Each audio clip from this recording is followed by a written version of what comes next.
I took revenge on my wife for cheating on me with a colleague when she returned from a business trip and found out, but it was too late. Be prepared was drilled into me as the Boy Scout motto. We lived by a code that prized traits like honesty, loyalty, helpfulness, and kindness. But somehow, naivety, foolishness, and misplaced trust seemed to sneak into that mix. I should have known better, but I had no other options. I hardly ever checked my wife's phone, a fact she was well aware of, so she never felt the need to add extra security. As a former scout, I always valued honesty and respected privacy. But with her upcoming trip, I found myself struggling to recall the name of her hotel. I dreaded the potential argument over my forgetfulness, something that had become a sore spot between us lately. This trip was going to be our longest separation since we married 6 years ago, and I thought about doing something romantic, like sending flowers. But Paris, the so-called city of love, only deepened the irony, because I wouldn't be the one on her mind. That spot belonged to Brian, the guy she was traveling with. Using our wedding date as the passcode, I scrolled through what appeared to be innocent work emails between my wife, Lisa, and Brian. But those emails laid out romantic plans in Paris, and the shock of discovering her affair hit me hard. Equally shocking was their choice to use work emails. Being a lawyer, Lisa should have known better, and Brian, a paralegal at her firm, wasn't clueless either. Their legal careers meant they often dealt with emails that uncovered others' infidelities, evaluating the damage and figuring out how to manage it. But I hadn't paid much attention to Lisa's trip details because something had felt off from the start. When she first mentioned the trip, she described it as a routine arbitration case with no time for sightseeing. But her tone, the way she avoided eye contact, made me suspicious. Then, one email subject line struck me deep. "Why don't you just ditch the Boy Scout so we can spend more time together?" That was Brian's message, met with Lisa's disturbing reply. "I feel safe with him." I felt a mix of betrayal and a strange, dark excitement as I typed out a response, followed by a smiley emoji. Not entirely sure of what to do next, I decided to print the email. Preserving it as evidence seemed like the right move. Being a lawyer, I knew the importance of preserving evidence. I quickly printed the email using the Wi-Fi printer in the basement and tucked it away in my briefcase. I realized I needed a strategy. As a lawyer, my strength was in my intellect, not brute force. I had to think fast. Lisa would be back from her run soon. But first, I needed to finish my work assignment and secure a hotel reservation, though not for sending flowers. I wasn't sure why, but getting the hotel information felt crucial.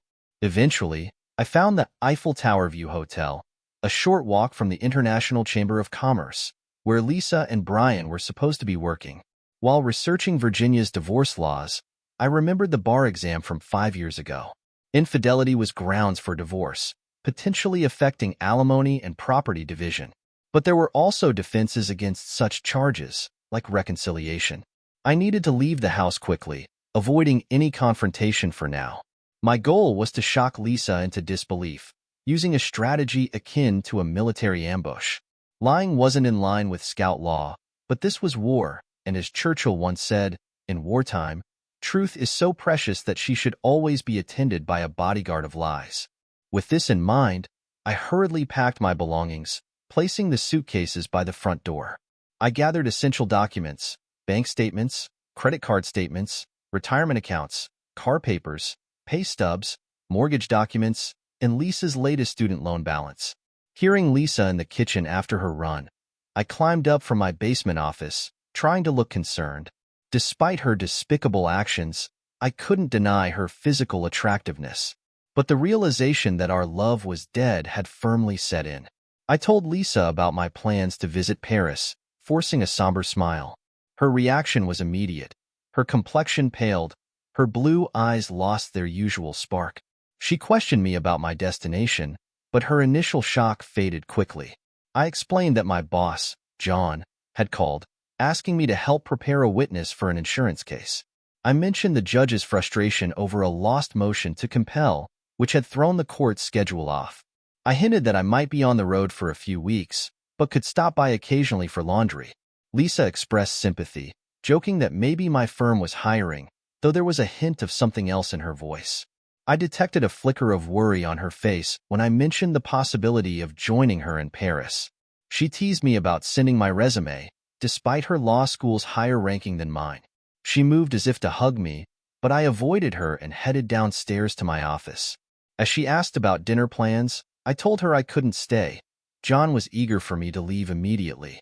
Lisa followed me to the door, looking slightly concerned as I picked up my suitcases.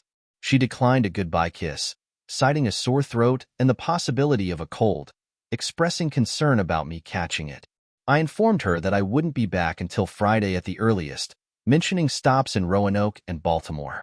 I had a feeling Lisa was already considering the unexpected opportunities my absence might bring. I waved goodbye and drove off, hoping she would assume I was just preoccupied with work and irritated about being called in on a Saturday. But deep down, I suspected she was already planning to contact Brian. I drove until I reached the nearest shopping center with a coffee shop. Like many lawyers, I found clarity in pen and paper. As I sipped my coffee, I began listing cases. It struck me that I had never considered reconciliation, not even as an option. Retribution was the only path forward, though I wasn't sure how far I'd take it. My thoughts were interrupted by a phone call from an unfamiliar number. Impatiently, I answered, only to hear a man named Steve on the other end. A real estate developer interested in purchasing old houses to replace them with luxury homes. Steve acknowledged the general dislike for his work, but emphasized the appeal of a substantial check. I was momentarily taken aback by the idea of tearing down our cozy home, but soon regained my composure. Steve proposed buying the house for demolition, citing the unpredictability of new construction timelines, and offering a potentially lucrative deal if Lisa and I were willing to sell. I smirked at the prospect. I recalled how Lisa had chosen the house just before our wedding, a ranch nestled in a serene setting, complete with a charming yard overlooking woods and a creek, and a treehouse visible from the bedroom window, symbolizing our envisioned family life. The location was convenient, with easy access to major highways and a manageable commute to work. I informed Steve of my busy schedule and arranged to meet him on Sunday morning. Steve assured me that he had already assessed the property from the outside and didn't need interior access. He also mentioned that he would likely handle the closing himself through a power of attorney for his wife, who was occupied with work. As we finalized the details, I couldn't help but ponder Lisa's perceived security with her Boy Scout, unaware that she had walked into a trap reminiscent of a military ambush. Before taking further action, I decided to conduct reconnaissance. I deliberately knocked over my empty coffee cup and stepped out to my car for privacy. Dialing a number on my cell phone, I waited for a response and eventually connected with an old friend, Fred. Fred, a former private investigator, had often assisted me during my corporate law days, handling pro bono cases that reflected my commitment to public service. I recounted the urgent favor I needed, explaining the situation with my wife and her affair. Fred was appalled by Lisa's audacity and offered to handle the matter personally as a token of gratitude for my past help in a highly publicized divorce case. I thanked Fred and provided details about the house and the backyard, mentioning its direct access to the bedroom where Lisa often practiced martial arts with the curtains open. I suggested that Fred could use the treehouse for surveillance, accessible through the woods and across the creek after dark. I also mentioned my plan to set up a camera outside, aimed at the front of the house, to monitor activities. After finalizing arrangements with Fred, I contacted Barry, a lawyer I intended to retain for my divorce proceedings. Despite Barry's initial confusion, I clarified that I needed representation due to my wife's infidelity. After briefing Barry on the situation, he suggested we meet the next day to begin working on the case, acknowledging the need to gather clear evidence and navigate the complexities of the financial settlement, especially given Lisa's resources and support from colleagues at her firm. I assured Barry that I had everything under control and expressed confidence in resolving the matter amicably. My next call was to my old friend, Greg, who had retired from law enforcement but still had strong connections. Greg agreed to help without hesitation, understanding the delicate nature of the situation. Finally, I called Karen, a mutual friend of mine and Lisa's. Using a tactful approach, I caught up with her after years of silence. Karen was surprised to hear from me, but pleased nonetheless. After exchanging pleasantries, I shared my predicament with her. Karen explained that Lisa's actions had strained their friendship, but she was willing to help me as a friend. I outlined my plan, and after a brief moment of silence, Karen responded with laughter, clearly amused by the situation. She agreed to assist me, acknowledging the humor she found in the whole ordeal. After that, I sat back and started to formulate my next moves, knowing that everything had to be meticulously planned. This wasn't just about catching Lisa in the act. It was about ensuring I had the upper hand in every possible way. The following day, I met with Barry, my lawyer, and we began the process of gathering evidence. Fred, the private investigator, had already started his surveillance, and the pieces were slowly coming together. I knew this was going to be a long game, but I was ready for it. I had to keep my emotions in check, which wasn't easy. Every time I saw Lisa, every time I heard her voice, I had to remind myself of the betrayal. I had to remind myself that this was war, and in war, there are casualties. In the days that followed, I went through the motions, work, home, preparing for what was to come. I avoided any confrontations with Lisa, kept my distance, and focused on the task at hand. Fred's reports started coming in, nothing too surprising, just confirming what I already knew. But it was all necessary. Every detail needed to be documented. Eventually, the day came when I had everything I needed. I had the evidence, I had the strategy, and most importantly, I had the resolve to see it through. I knew Lisa would be leaving for Paris soon, and that's when I would make my move. On the morning of her departure, I played the part of the supportive husband one last time. I helped her with her bags, kissed her goodbye, and watched as she drove away. I knew where she was really going and with whom, but I let her believe I was none the wiser. As soon as she was out of sight, I got to work. I packed up her belongings, everything she wouldn't need in Paris, and had them moved to a storage facility. I arranged for the sale of the house, using the power of attorney she had unwittingly signed over to me. The house, our home, was gone, just like our marriage. I felt a strange sense of satisfaction as I watched the movers take away the last of our furniture. The place looked so different, so empty. I did one final sweep before carrying out the last part of my plan. I gathered our wedding photos, the album, and her wedding dress, and took them out to the fire pit beneath the treehouse.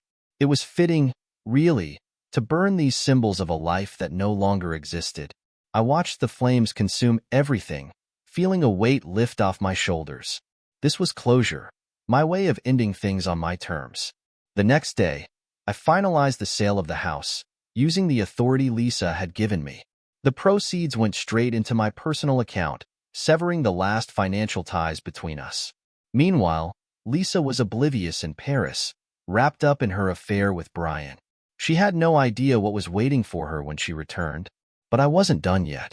I had one last surprise for her. I sent a DVD to her parents' house, showing the entire process of me burning her wedding dress and photos. I knew it would get back to her, and I wanted her to understand the depth of her betrayal. This was my final message to her, one she wouldn't be able to ignore. As I waited for the fallout, I kept myself busy. I took time off work, went on a solo trip to New York, and indulged in everything the city had to offer.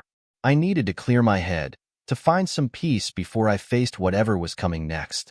One evening, as I sat in a little cafe in Manhattan, my phone rang. It was Lisa's father. The conversation was surreal. He told me Lisa had returned from Paris, but something terrible had happened. She and Brian had been attacked, kidnapped, and drugged. When Lisa woke up, she was covered in tattoos, horrible words etched into her skin, and her face was bruised and broken. I listened, hardly believing what I was hearing. Part of me felt a twinge of sympathy, but it was quickly overshadowed by the satisfaction that justice had been served, though not in the way I had expected. Lisa's father asked me what he should do, but I told him it was no longer my concern. We were divorced, after all. He was shocked, but there was nothing more to say. I offered to send him a copy of the video I had of Lisa's affair if he needed proof. There was silence on the other end before he finally hung up. In that moment, I realized that everything had changed. The stress of it all had finally lifted, and I felt free. I sent an email to my boss, resigning from my job. I needed a fresh start, away from everything that had happened. I packed up my things and left New York, heading for the Adirondacks. I needed to reconnect with nature, with myself. I spent weeks in the mountains, hiking, camping, and finding peace in the simplicity of the wilderness. When I finally turned my phone back on, there were dozens of messages from Lisa. Frantic, desperate, but I didn't listen to them. I deleted them all. Her emails were just as crazy. I figured her account must have been hacked or something. Either way, it didn't matter. I had moved on. A couple of months later, I met up with Fred and Barry for a drink. They told me the aftermath of everything. Lisa's breakdown, the legal battle she was facing, the tattoos she was trying to have removed. It was a mess, but it was no longer my problem. As we sat there, I realized I had come out of this stronger, wiser. I had played the long game, and I had won. The Boy Scout in me had evolved, adapting to the harsh realities of life. I was no longer bound by the naive ideals of the past. I was free, and I intended to keep it that way. As I drove away that evening, I felt a sense of closure. I had survived the storm, and now it was time to build something new, something better. And I knew exactly where to start. After that night, my life took on a new rhythm, one free from the chaos that had defined it for the past few months. I decided to stay in the Adirondacks longer than I had planned, renting a small cabin deep in the woods. It was the perfect place to reflect and figure out my next steps. Every morning, I'd wake up to the sound of birds and the rustling of trees. I'd make a cup of coffee, sit on the porch, and breathe in the crisp mountain air. The simplicity of it all was healing, a stark contrast to the complexity of the life I had just left behind. I spent my days hiking, reading, and writing in my journal. For the first time in years, I felt like I was living on my own terms. One afternoon, while hiking a particularly challenging trail, I stumbled upon an old, abandoned cabin. The structure was falling apart, but it had a certain charm.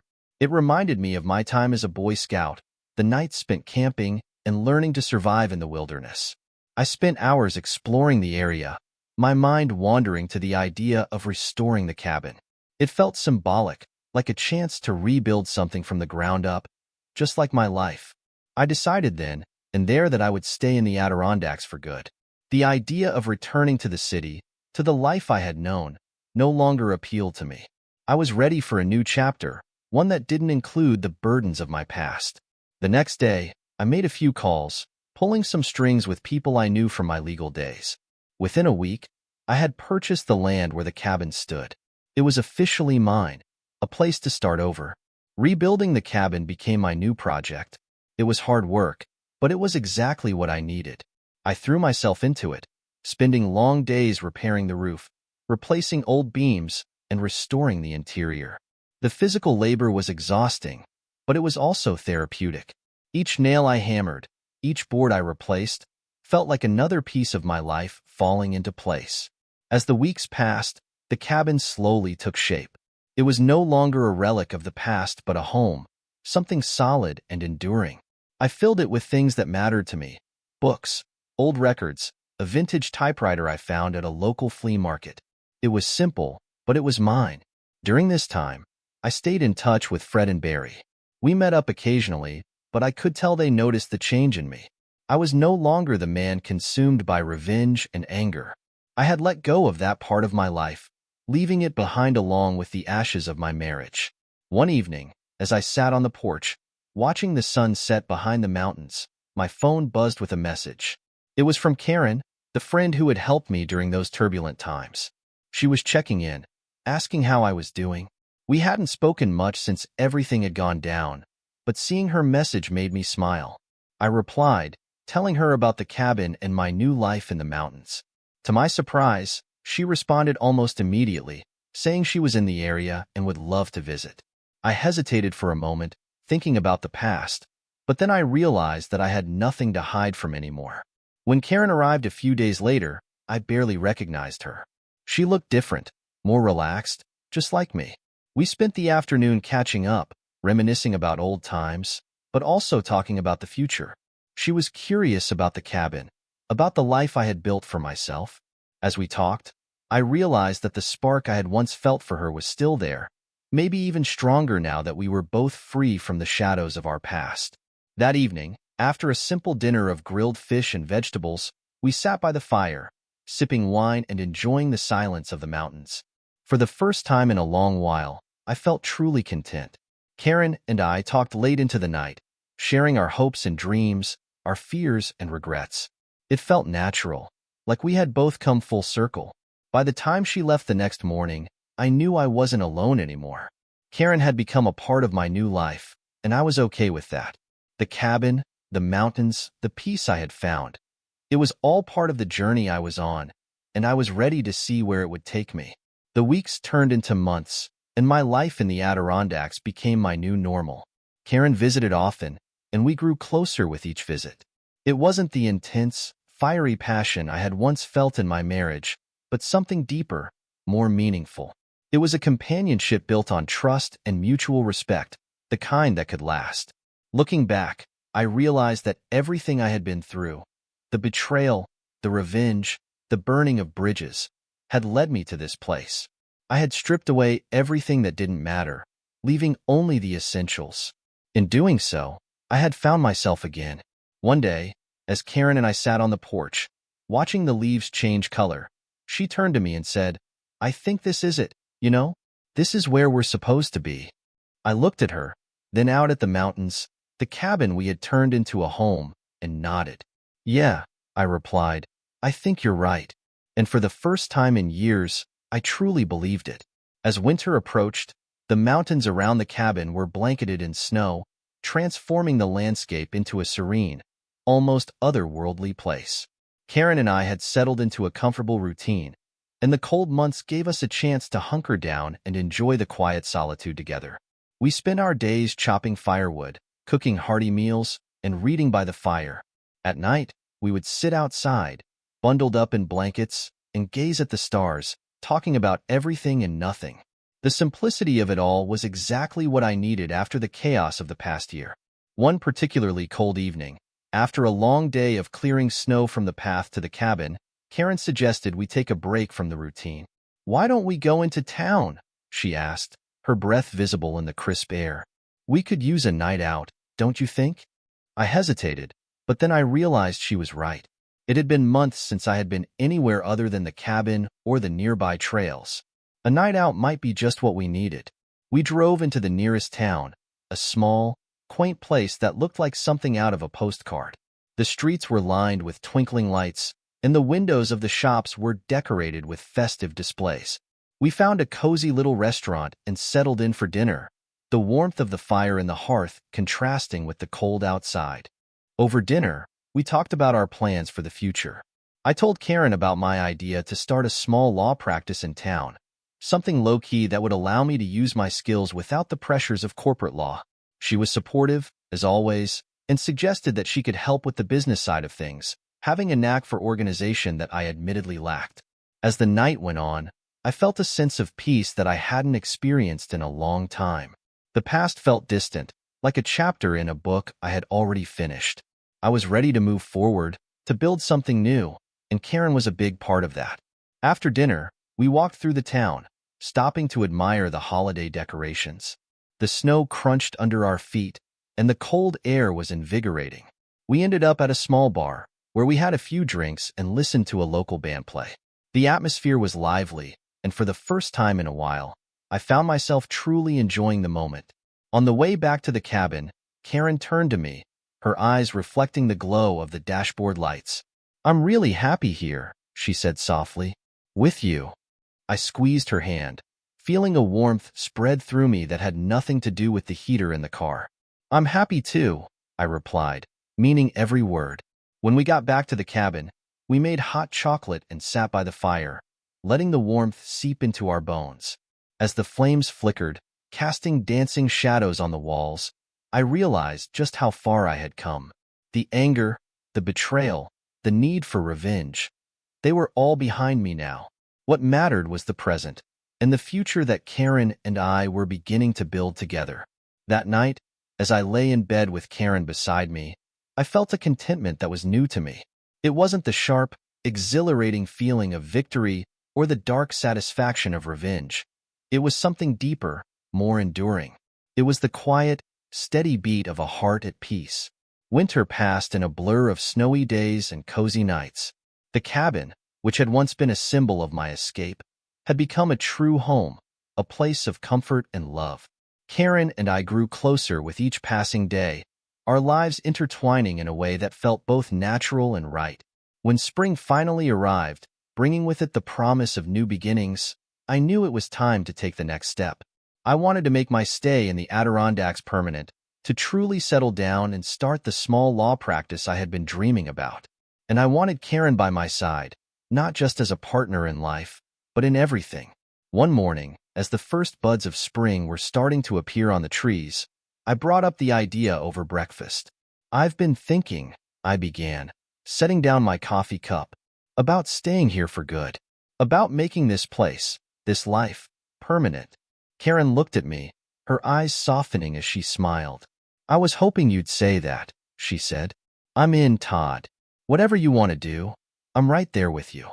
I felt a surge of emotion at her words, knowing that this was what I had been searching for all along.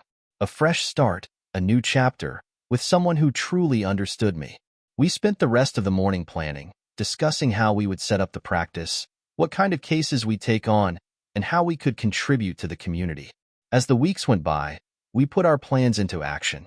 I filed the necessary paperwork to start the practice, and Karen worked on setting up the office, which was a small room in the cabin we converted into a workspace. It was humble, but it was ours, and that's what mattered.